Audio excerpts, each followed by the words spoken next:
नमस्कार दोस्तों, स्वागत है आपका अपना चैनल जिसका नाम है केबल एग्ज़ाम।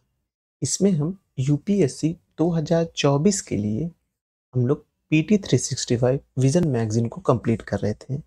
हमने पॉलिटी की पूरी मैगज़ीन कंप्लीट कर दी थी। आज जो हम पढ़ रहे हैं वो अर्थव्यवस्था पढ़ रहे हैं। अर्थव्यवस्था में हम सभी टॉपिक को लाइन बाय लाइन इसलिए पढ़ रहे हैं, मैं बता दूँ पहले से, क्योंकि इसमें जो दिया है वह करंट तो बहुत होगा 1 या 2 लाइन का, लेकिन उसके साथ जो पूरा न्यूज़ बना के दिया है, वह पूरा फैक्चुअल न्यूज़ दिया हुआ है। इसको पढ़ने से आपको ये फ़ायदा होगा कि आपका जो नोट्स हैं, उसको या तो जो बेसिक कॉन्सेप्ट है, उसको रिवीज़न इसी से हो जाएगा, एक्स्ट्रा कुछ पढ़ने की ज़रूरत नहीं है। हमने क्या पढ़ लिया था? हमने समृद्धि एवं विकास पढ़ लिया, राजकोषीय नीति पढ़ लिया, श्रम, रोज़गार एवं कौशल विकास पढ़ लिया। आज जो हम पढ़ने जा रहे हैं, वो पढ़ने जा रहे हैं बैंकिंग और मौद्रिक नीति। देखिए मौद्रिक नीति हो गई, ये सबसे क्वेश्चन फैक्चुअल के साथ-साथ यूपीएससी में कॉन्सेप्ट के साथ आते हैं। फैक्चुअल जो करंट रहेगा, वो एक लाइन में बना के दे देगा। जैसे पूछ लेगा क्या है राजकोषीय नीति, ये है, कुछ भी पूछ सकता है वो, कोई एक करंट।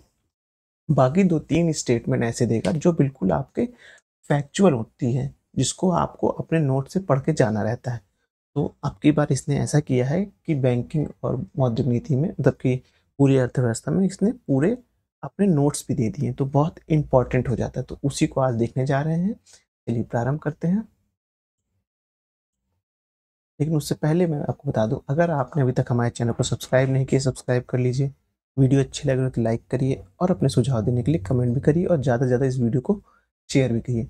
मैं आपसे एक बात फिर कहना चाह रहा हूँ कि ये एक केवल हाँ, जो है करंट अफेयर की क्लास है। थोड़ा बहुत इसमें हम कहते हैं फैक्चुअल, जो हमें जितना बेसिक लगेगा उतना मैं ज़रूर इसमें बताऊँगा। तो आप लोग को विज़ुअल सही हो रहा है? ठीक है। और इसके बाद मैं जहाँ-जहाँ येलो पेन से मार्क कर दे रहा हूँ, वो वहाँ से क्वेश्चन बनने की संभावना भी बनती है, क्योंकि बैक ईयर क्वेश्चन देखने से पता चलता है। साथ ही साथ ये वीडियो आप देख लीजिएगा, उसके बाद फिर आप क्या करेंगे, आप स्वयं से भी एक बार ये पीडीएफ पूरी पढ़िएगा और इस अपने छोटे-छोटे शॉर्ट नोट्स बना लीजिएगा। चलिए देखते हैं आज क्या है।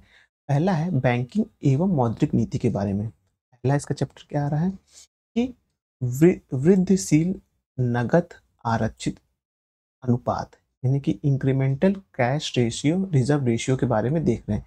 देखिए अब तक आप कैश रिजर्व रेशियो पढ़ रहे थे, एसएलआर, सीआरआर, ये सब पढ़ रहे थे अपने बेसिक नोट्स में। लेकिन अभी ये कुछ नया आपको दिख रहा, हो सकता है इसी से क्वेश्चन पूछ लें कि वृद्धिशील नकद आरक्षित अनुपात क्या है। चलिए इसी को देख लेते हैं।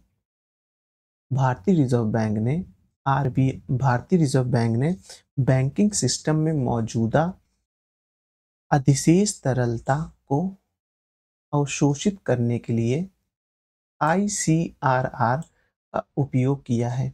बाद में जब नकदी की स्थिति स्थिर हो जाएगी तो आईसीआरआर के चरणबद्ध तरीके से बंद कर दिया जाएगा। कहने का मतलब ये है कि जो आप देखेंगे अधिशेष जो रहता है, अधिशेष तरलता जो रहती है, जिसे हम एसएलआर के सीआरआर कहते हैं, जो अधिशेष रहता है उस बैंकों के पास ज़्यादा हो गई है, तो उससे क्या कर रहा है, बैंक अपने पास वापस बुला रहा है। ये घटना आपको जब विमुद्रीकरण हुआ था तब भी ये जो है शब्द चर्चा में आया था, क्योंकि सारे बैंकों के पास इतना कैश जमा हो गया था, तो उसका क्या किया जाता। तो ये एक तरीका अपनाया जाता है। उसके बाद नकद आरक्षित अनुपात यानी सीआरआर और वृद्धिशील नकद आरक्षित अनुपात यानी आईसीआर के बारे में देख लेते हैं। दोनों में क्या-क्या अंतर या दोनों में कहाँ-कहाँ सिमिलैरिटी है।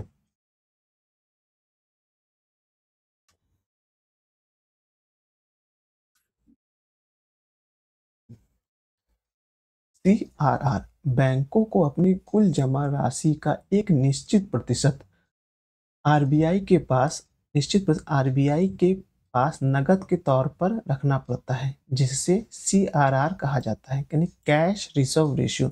जैसे मान लीजिए कि किसी बैंक के पास 100 रुपए की कुल धनराशि है, तो वह एक निश्चित अमाउंट में करीबन 4% 5% के हिसाब से देखेंगे, कभी-कभी ये स्टार्टिंग में 15% भी हुआ करता था। उतना अमाउंट क्या होता था, वो रिज़र्व बैंक के पास रखना पड़ता था। इसलिए वो बैंक की तरलता हुआ करती थी कि अगर बैंक डूब गया, इतने पैसे अनुपात में जो है उसके टोटल रिज़र्व का इतने पैसे अनुपात बैंक के पास, मतलब आरबीआई के पास रहते हैं, जिससे वो फिर से बैंक को रिबिल्ड कर सकें। उसी को सीआरआर कहते हैं। बैंकों के लिए अपनी एनडीटीएल अर्थात नेट डिमांड और टाइप लायबिलिटी एक निश्चित प्रतिशत यानी आरबीआई के पास सीआरआर के रूप में बनाए रखना आवश्यक है। निवल मांग और मियादी देयता यानी कि एनडीटीएल क्या है? यह किसी बैंक की डिमांड और टाइम लायबिलिटीज यानी या ओडीटीएल तथा सार्वजनिक क्षेत्रों के या किसी और बैंकों के किसी और मैं बहुत स्लो पढ़ रहा हूँ तो आप लोग चाहें तो इसको आप स्पीड में लगा दें, स्पीड में लगा कर देख सकते हैं। और आ गया और बैंकों के उसके द्वारा रखी गई परिसंपत्ति के रूप में जमा राशि के बीच का अंतर को दर्शाता है। यानी कि जो आप देखेंगे बैंकों के द्वारा पैसा रखा गया है वो और जो उनके सीआरआर के बीच का ये अंतर बताता है। अब है आरबीआई अधिनियम, बार बार नीचे रंग जाता है।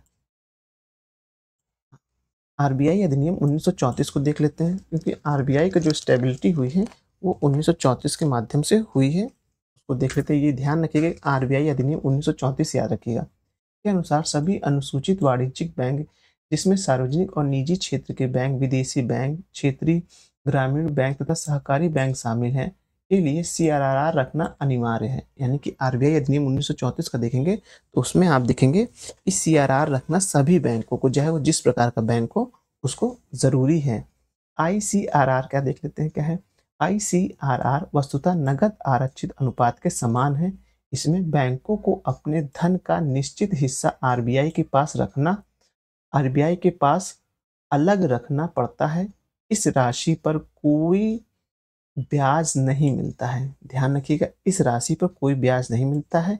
उसके साथ साथ देखेंगे इसके निम्नलिखित अंतर हैं। आरबीआई के पास सीआरआर के अलावा आईसीआरआर को भी लागू करने का विकल्प है। इसके पास है। हो सकता है ये प्रश्न बन जाए कि आईसीआरआर लागू करने का जो नियम है वो भारत सरकार के पास है, जो कि गलत हो जाएगा। वो आरबीआई का अधिकार है।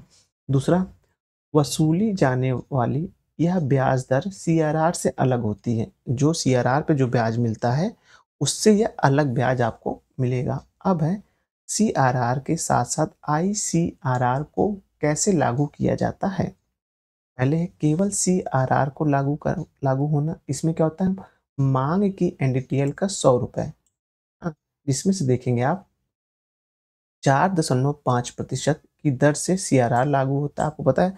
और ये जो 4.5% मैं आपको बता रहा हूँ ये आप अपनी परीक्षा में जाने से पहले देख लीजिएगा क्योंकि आरबीआई इसको कभी कभी चेंज करती रहती है हर 3 महीने पे। और है 4.5 रुपये सीआरआर से जमा होता है। आरबीआई द्वारा प्रतिबंधित कुल राशि क्या होगी? वो 4.5% होगी। 100 रुपये के हिसाब से 4.5% होगी। अब उसके बाद देखेंगे हम, 1 मिनट रुकेगा।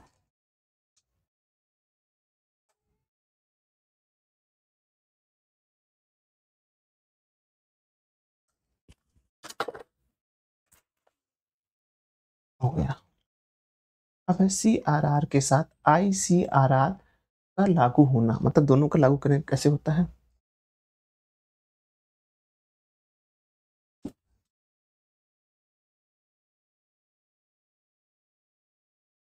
माना कि नया एनडीटीएल कितना है? 150 रुपये है।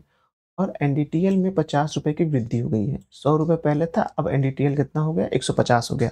तो 50 रुपये की वृद्धि हो गई। पहले 100 रुपये था, इधर देखिए पहले क्या था? 100 रुपये था, वो 150 हो गया, नहीं 50 रुपये की इसमें वृद्धि हो गई है। तो आप देखेंगे सीआरआर जो था वो 4.5% था। हाँ, जो आप देखेंगे 150 रुपये के हिसाब से कितना हो गया? 6.75 रुपये हो गया। ठीक है, यानी कि 150 रुपये का 4.5% निकालेंगे तो 6.75 रुपये हो जाएगा, जो कि सीआरआर के रूप में जमा हो जाएगा। ठीक है, अब 50 रुपये की वृद्धि पे देखेंगे तो क्या होगा? इसमें 10% की दर से आईसीआरआर लागू होगा। ये 50 रुपये हुआ है उसमें 10% की दर से आप देखेंगे आईसीआर लागू होगा। तो कुल कितना हो गया? 50 रुपये का 10% तो 5 रुपये हो गया। ठीक है, अब इन दोनों को जमा करेंगे तो आरबीआई द्वारा प्रतिबंधित कुल राशि कितना हो जाएगी? ये देखिए 11.75%, यानी दोनों को जोड़ दिया जाएगा। तो पहले जो हम जब जब तक आईसीआरआर लागू नहीं होता है तब तक जो सीआरआर का रहता है वो 4.5% रहता है। यानी कि जो उस बैंक को कुल जो पैसा मिलेगा ब्याज की दर वो साढ़े 4 रुपये होगा। लेकिन जब ये भी लागू हो जाएगा आईसीआरआर, तो कितना हो जाएगा? वो हो जाएगा 11.75% हो जाएगा। इसमें वृद्धि कुछ भी हो सकती है, ये मानक संख्या दे दी गई है, लेकिन वृद्धि कुछ भी हो सकती है। अब आगे देखते हैं आईसीआरआर का प्रभाव क्या होता है। तरलता में हुई वृद्धि को संभालने के लिए हाल ही में सरकारी व्यय व्यय में बढ़ोतरी, विदेशी निवेशों को में वृद्धि, 2000 रुपये की नोट की वापसी आदि कारणों से अर्थव्यवस्था में तरलता में वृद्धि दर्ज की गई है। यानी कि अर्थव्यवस्था में तरलता में वृद्धि क्यों दर्ज की गई है? सरकारी व्यय में वृद्धि हुई है। जैसे आप देखेंगे अनाज लोगों को मिल रहा है, तो वो पैसा जो है लोगों का सेव हो रहा है। फिर साथ ही साथ देखेंगे विदेशी निवेश भी हो रहा है, पोर्टफोलियो निवेश भी बढ़ रहा है, उससे भी पैसा बढ़ रहा है। भारत में यूनिकॉर्न बहुत ज़्यादा बन रहे हैं, तो जाहिर सी बात ना, पैसे का फ्लो बढ़ रहा है। और हाल ही में अभी सरकार ने 2000 के नोट भी 30 सितंबर तक पूरी तरह से बैन कर दिए हैं। उसमें हुआ क्या है? सारे बैंकों के पास तरलता बढ़ गई है। तरलता बढ़ जाने के कारण ही इसको किसी प्रकार का दुष्प्रभाव ना उत्पन्न हो बैंकों में, तो इसीलिए आईसीआरआर को लाया गया है। मुद्रास्फीति को नियंत्रण करने के लिए भी उपयोग होता है। सीपीआई आधारित भारत में खुदरा मुद्रास्फीति जून जून के 4.9% की तुलना में जुलाई 2023 में बढ़कर 7.5% हो गई है। इससे नियंत्रण में लाने के लिए सख्त मौद्रिक नीति अपनाने की आवश्यकता है। उसके बाद देखोगे बैंकों में मजबूत बनाना। इससे क्या होता है? बैंक जब ज़ाहिर सी बात है, जब बैंकों में इस तरह की तरलता रहेगी तो बैंक काफ़ी ज़्यादा लोन बाँटने के चक्कर में रहेंगे। हो सकता है इससे विलफुल डिफ़ॉल्टर लोग बढ़ जाएँ, या फिर लोगों का बैंकों का एनपीए ज़्यादा बढ़ जाएगा। क्योंकि अगर लोग पैसा लेके भाग जाएँगे, क्योंकि बैंकों के पास ज़्यादा पैसा रहेगा तो ज़्यादा लोन कम ब्याज दर पे देंगे। तो ऐसे को क्या करती है आरबीआई, जब अपने पास पूरी तरलता सोख लेती है तो बैंकों को मजबूत होते हैं। सीआरआर में वृद्धि से नकद का बफर बनता है। इससे आर्थिक संकट के समय बैंक रन जैसे खतरे से निपटने में मदद मिलती है। बैंक रन क्या है, ये भी एक शब्दावली देख लीजिए। किसी बैंक या अन्य वित्तीय संस्थाओं के दिवालिया होने के डर से जब बड़ी संख्या में ग्राहक अपनी जमा राशि निकालने लगते हैं तो इसे बैंक रन कहते हैं। बैंक रन का तात्पर्य ये नहीं होता कि बैंक में लोग भाग रहे हैं, नहीं। बैंक रन का मतलब ये होता है, जब मान लीजिए कोई ऐसी सूचना आ जाए कि ये बैंक कोलैप्स करने वाला है या ये अपना दिवालिया होने वाला है, तो लोग क्या करते हैं, उस बैंक में जो अपनी जमा राशि रखे उसको पूरा का पूरा निकालने की कोशिश करते हैं। अभी आपने हाल ही में देखा होगा, जब महाराष्ट्र कैनरा बैंक जो महाराष्ट्र की थी उसमें भी यही हाल हुआ। यस बैंक 2020 में लगभग, हाँ, 2020 में ये यस बैंक का भी यही हाल हुआ था। अभी शायद केनरा बैंक, कोई कर्नाटक बैंक के साथ भी यही हाल हो रहा है। लोग क्या करते हैं, अपनी जमा राशि निकालने लगते हैं। इसे क्या कहते हैं? बैंक रन कहते हैं। बैंकों में लोग रन कर रहे हैं और पैसे निकाल के भागे, तो उसे बैंक रन कहते हैं। अब है ऋण वितरण में कमी।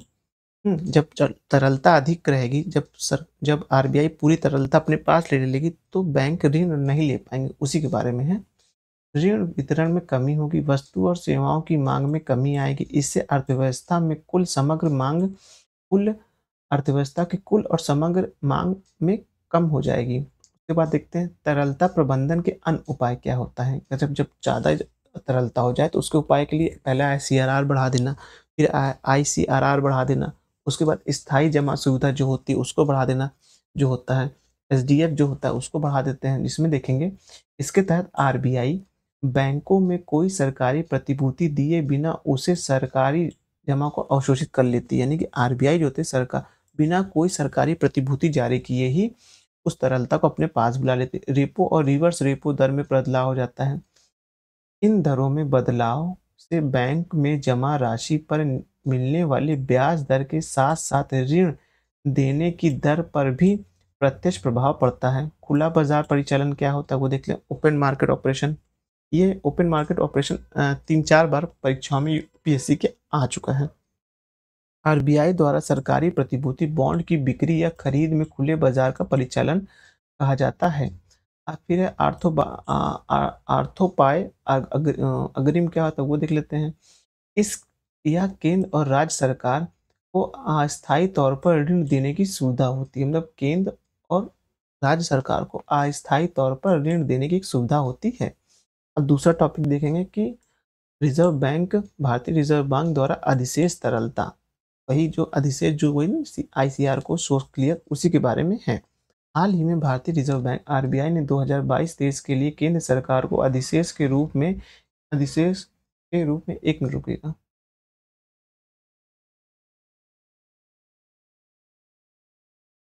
देखते हैं कि अधिशेष के रूप में 87,416 करोड़ रुपए ट्रांसफर किए हैं। ये अधिशेष का मामला आप देखेंगे 2018 में भी खूब आया था, जब सरकार अधिशेष लेना चाह रही थी बैंकों से, सॉरी आरबीआई से, तो वो भी चर्चा का उस समय विषय बना हुआ था। तो इस समय भी जो आरबीआई के पास अधिशेष था 87,416 करोड़ रुपए किसको ट्रांसफर किए गए? सरकार को किए गए। यह 2021-22 में 188% अधिक है। 2021-22 में बहुत कम दिया गया था, अभी ये बहुत ज़्यादा दिया गया है। ये देखिए ग्राफ देख सकते हैं आप, 2010 और 11 में 15,000 रुपए दिए थे, 15,000 करोड़ रुपए दिए थे। फिर धीरे-धीरे ये बढ़ ही रहा था, फिर सडनली आप देखेंगे 2017 में डाउन हो गया था। हाँ, और फिर 2017 से 18 के बीच देखिए फिर अप हुआ था। फिर 2017 के बाद 18, 19 के बीच में बताया ना कि जब सरकार और आरबीआई में काफ़ी ज़्यादा विवाद चल रहा था। उर्जित पटेल ने हाँ, उर्जित पटेल साहब थे उस वक़्त, उन्होंने अपना इस्तीफ़ा दे दिया था, क्योंकि बैंकों के पास जो आरबीआई के पास जो अधिशेष था वो आरबीआई देना नहीं चाह रहा था, क्योंकि उसको लगता था कि ऐसे अर्थव्यवस्था में जो मुद्रास्फीति नियंत्रण करना सही नहीं है। जब वो हट गए तो उसी समय जो शक्तिकांत दास आए थे, उन्होंने फिर ये रिज़र्व दिया था। तो देखिए कितना हाइक हो गया था, लगभग कितना हो गया ये? देखिए 1,18,000 करोड़, 1,80,000 करोड़ तक हो गया था, लगभग ये इतना दिया गया था उनको। फिर ये नीचे आया धीरे-धीरे, अब फिर 2021 में ये देखेंगे फिर बढ़ गया है। अब आगे देखते हैं, अन्य संबंधित तथ्य देखते हैं। चूँकि आरबीआई को आयकर का भुगतान करने की आवश्यकता नहीं होती है। क्या? चूँकि आरबीआई को आयकर का भुगतान करने की आवश्यकता नहीं होती, इसलिए आरबीआई अधिनियम 1934 की धारा 87 अधिशेष लाभ का आवंटन के अनुसार अधिशेष राशि सरकार को हस्तांतरित करनी थी। देखिए ये बहुत इंपॉर्टेंट लाइन है, यहाँ से प्रश्न बनेगा, पूछ देगा, लिख देगा कि आरबीआई को इनकम टैक्स आयकर का भुगतान करना रहता है, जो कि गलत हो जाएगा। आरबीआई को जो है आयकर को भुगतान नहीं करना रहता है, और ये इसको शक्ति कहाँ से प्राप्त होती है? ये 1934 में जो आरबीआई अधिनियम बना था उसकी धारा 87 में लिखा है कि अधिशेष लाभ का वो आवंटन करेगी। यहाँ जब हम लोग को अधिशेष राशि होती है, एक लिमिट के बाद हम सरकार को टैक्स देते हैं, बैंकें टैक्स देती हैं, लेकिन जब वहीं आरबीआई आती है तो वह टैक्स नहीं देती है, जो उसके पास अधिशेष रहता है वह सरकार को दे देती है। उसके बाद देखेंगे आरबीआई का कुल व्यय बाजार से प्राप्त होने वाले इसके कुल व्यय की तुलना में काफ़ी कम है। मतलब आरबीआई के कुल व्यय ब्याज से प्राप्त होने वाले इसके कुल भुगतान की तुलना में कम है। इससे आरबीआई के पास अतिरिक्त पैसा नहीं अर्थात अधिशेष बच जाता है। कैसे बचता है? जो उसको आरबीआई को जो ब्याज भुगतान कर वो तो करता नहीं है ब्याज भुगतान, उसको तो छूट है, तो उसके पास वो पैसा बचा रहता है, तो वही अधिशेष दिया जाता है। अब है, इससे पहले आरबीआई इस अधिशेष का एक बड़ा हिस्सा अपनी आकस्मिक निधि सीएफ और परिसंपत्ति विकास निधि एडीएफ के रूप में अपने पास रखता था। पहले क्या करता था? देखिए यहाँ पर लिखा हुआ होगा इसका 43, नहीं यहाँ नहीं, नीचे होगा, ये कंसल्टेंसी फंड्स है और एसेट डेवलपमेंट फंड्स है, इकोनॉमिक कैपिटल फ्रेमवर्क। तो क्या होता था पहले? आरबीआई जो रखता था अपना एक बड़ा हिस्सा आकस्मिक निधि, मतलब कि कभी मान लीजिए कोई ज़रूरत पड़ जाए तो उस लिए इसको फंड को रखता था, और साथ ही साथ परिसंपत्ति विकास निधि के रूप में भी रखता था। हालांकि मालीग्राम समिति 2013 की सिफारिशों के पश्चात और आगे चलकर बिमल जलाल समिति द्वारा पेश किए गए संशोधित आर्थिक पूंजी फ्रेमवर्क 2014-15 के तहत आरबीआई द्वारा सरकार को किए जाने वाले अधिशेष की तरलता में वृद्धि हुई है। यानी कहने का मतलब ये है, जब से मालीग्राम समिति आई है और बिमल जलाल समिति का सिफारिश दी है, तो यह जो अधिशेष था इसमें निरंतर बढ़ोतरी हो रही है। ये दोनों समिति का नाम याद रखिएगा, पूछा जाएगा कि मालीग्राम समिति किससे संबंधित है और और विमल जलान समिति किससे संबंधित है? रंगराजन समिति पूछ सकता है, तो ये सब पूछ सकता है।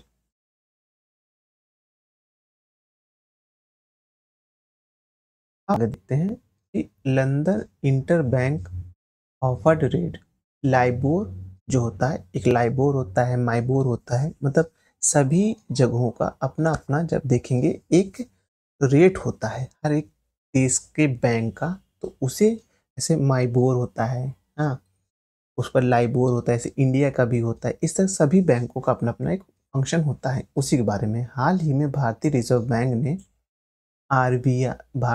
बैंक ने बैंकों और आरबीआई द्वारा विनियमित अन्य संस्थाओं के लिए एक एडवाइजरी जारी की है, जिसे लाइबोर से पूर्णतः बाहर निकालने के लिए कदम उठाए गए हैं। लाइबोर क्या होता है? London inter bank offered rate जो होता है वो। अब इसके आगे देखेंगे, अन्य संबंधित तथ्य देख लेते हैं। लाइबोर और Mumbai inter bank forward outright rate जो माइबोर होता है वो इंडिया का इस्तेमाल चरणबद्ध तरीके से बंद कर दिया जाएगा। माइबोर घरेलू व्यापार दर के लिए एक बजट फ्रेमवर्क है। इसे वर्तमान में financial benchmark India private limited यानी कि FBIL द्वारा जारी किया जाता है। बैंकों वित्तीय संस्थाओं को यह सुनिश्चित करने की सलाह दी गई है कि उनके या उनके किसी ग्राहक द्वारा किया गया कोई भी नया ट्रांजैक्शन या किसी ट्रांजैक्शन का मूल्य निर्धारण अमेरिकी डॉलर आधारित लाइबोर और माइबोर पर निर्भर न हो। गौरतलब है कि 2017 में ब्रिटिश वित्तीय अधिकारियों को एक जांच से पता चला था कि कुछ बड़े बैंक ने गलत डेटा प्रदान करके संदर्भ द्वारा जो ज़्यादा या कम किया गया है। इस हेरफेर के बाद यह आवश्यक हो गया कि वैश्विक आर्थिक प्रणाली में लाइबोर का उपयोग समाप्त कर दिया जाएगा। मतलब कुछ वहाँ पर डिफरेंट आया था, इसीलिए ये नियम लाया गया था। अब London inter bank offered rate जो है लाइबोर के बारे में देख लेते हैं क्या है।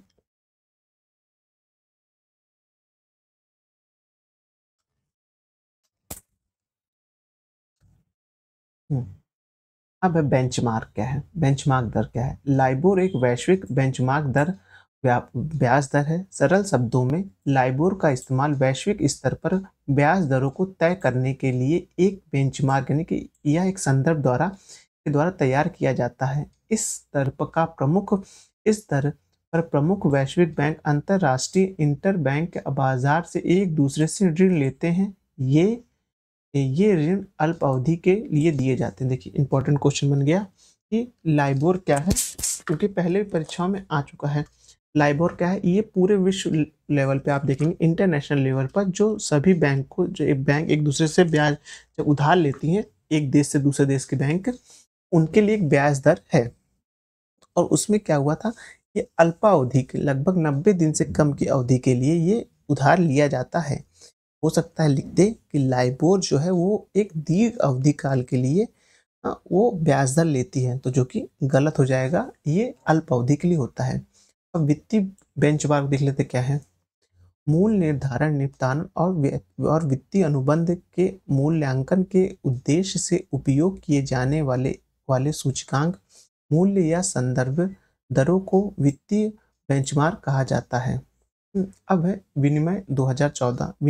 विनियम 2014 से पहले लाइबोर को ब्रिटिश बैंकर्स एसोसिएशन द्वारा तय किया जाता था। बाद में बेंचमार्क के रखरखाव के लिए यूके फाइनेंशियल कंडक्ट्स अथॉरिटी यानी कि FCA के दायरे में लाया गया। गणना 31 दिसंबर 2021 से पहले लाइबोर की गणना 5 मुद्राओं अमेरिकी dollar, euro, pound, Swiss French और जापानी येन के लिए की जाती थी। इसके अलावा इसकी गणना इसमें से प्रत्येक मुद्रा से संबंधित 7 आवधिक यानी कि ओवरनाइट स्टाफ नेक्स्ट, 1 सप्ताह, 1 महीना, 2 महीना, 3 महीना और 6 महीना और 12 महीने के लिए की जाती थी। मार्च 2021 में इसके चरणबद्ध रूप से वापस लेने की घोषणा की गई थी। इसके बाद केवल यूके डॉलर आधारित लाइबोर को जारी किया जाने की अनुमति दी गई थी।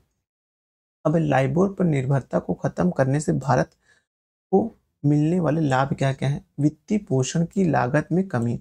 लाइबोर पर निर्भरता की समाप्ति के परिणामस्वरूप वित्त पोषण की लागत में कई तरीकों से कमी आ सकती है, क्योंकि इसके बाद संदर्भ दरों की गणना अधिक बेहतर और पारदर्शी तरीके से होगी। ऋण लेने की लागत में कमी आएगी। परिणामस्वरूप उधार देने वालों और निवेशकों द्वारा कम ब्याज दर या ब्याज दर स्प्रेड की मांग की जा सकती है। अधिक प्रतिस्पर्धा। वैकल्पिक संदर्भ दरों की शुरुआत के संदर्भ दरों के लिए ब्याज अधिक प्रतिस्पर्धी शुरू हो सकती है। इस वित्तीय उत्पादों का अधिक पारदर्शी और प्रतिस्पर्धी मूल्य निर्धारण हो सकता है। लाइबोर के अन्य विकल्प क्या हो सकते हैं? यूएसए का सिक्योरिटी ओवरनाइट फाइनेंसिंग रेट, फिर यूरो का यूरोपीय इंटरबैंक ऑफरेट, जापान का टोक्यो इंटरनेशनल ऑफर्ड रेट, चीन का संघाई इंटरनेशनल ऑफर्ड रेट, भारत का modified Mumbai interbank forward outright rate. ये है इसके विकल्प। अब भारत के संदर्भ में होने वाला बदलाव क्या होगा? वैकल्पिक संदर्भ दरें क्या होगा? ARR में क्या होगा? आरबीआई ने ARR की एक प्रणाली स्थापित की है। यह प्रणाली बैंकों को अंतर्राष्ट्रीय वित्तीय लेनदेन के लिए ब्रिटिश पाउंड की बजाय मुद्राओं की एक बास्केट के दर चुनने की सुविधा प्रदान करता है। माइबोर घरेलू ब्याज दरों के लिए एक बेंचमार्क है। इसे वर्तमान में financial benchmark India private limited द्वारा जारी किया जाता है। Fall back clause. आरबीआई ने उन सभी पुराने वित्तीय अनुबंधों में फॉर ब्लॉक क्लॉज को शामिल करने पर जोर दिया है। इस संदर्भ दर के तौर पर लाइबोर या माइबोर का प्रयोग होता है। बाकी इसमें और कुछ नहीं है। ये आप FBIL के बारे में सुन लीजिए क्या है, क्योंकि financial benchmark India private limited यही संस्था है जो आप देखेंगे आपका वो निकालती है, क्या नाम है, स्कोर कार्ड निकालती है। अब ये देख लेते हैं कि स्कोर कार्ड क्या होता है। जैसे आप बैंकों में लोन लेते हैं उससे संबंधित है। अब उत्पत्ति। FBIL की गणना 2014 में कंपनी अधिनियम 2013 के तहत एक प्राइवेट लिमिटेड कंपनी के रूप में की गई है। इसका स्वामित्व संयुक्त रूप से फिक्स्ड इनकम मनी मार्केट एवं डेरिवेटिव एसोसिएशन फॉर इंडिया और exchange dealer association for India और इंडिया बैंक्स एसोसिएशन के पास है। 3 जगह लोग इसको देखते हैं। इसका उद्देश्य भारत में मुद्रा बाजार, सरकारी प्रतिभूतियों और विदेशी मुद्रा से संबंधित बेंचमार्क विकसित करना तथा उस पर नजर रखना है। विनियम FBIL को भारतीय रिजर्व बैंक द्वारा विनियमित किया जाता है। तो मतलब कौन इसका रेगुलेशन कौन करता है? वो RBI करता है। अब FBIL के कार्य देख लेते हैं। मत या राय के जरिए जुटाए गए डेटा और बाजार डेटा को संग्रहित एवं प्रस्तुतिकरण करना, बेंचमार्क की गणना संबंधित पद्धतियों का निर्माण, उन्हें अपनाना और समय समय पर उनकी समीक्षा करना, बेंचमार्क की गणना, प्रकाशन और उसका प्रबंधन करना, ये सब इम्पोर्टेंट इसका काम है। इस तरह से ये टॉपिक समाप्त हुआ है। अब जो हमारा नेक्स्ट टॉपिक आ गया वो भुगतान प्रणाली और वित्तीय बाजार आएगा, जिसको हम नेक्स्ट वीडियो में देखेंगे। चलिए वीडियो यहीं समाप्त करते हैं। धन्यवाद।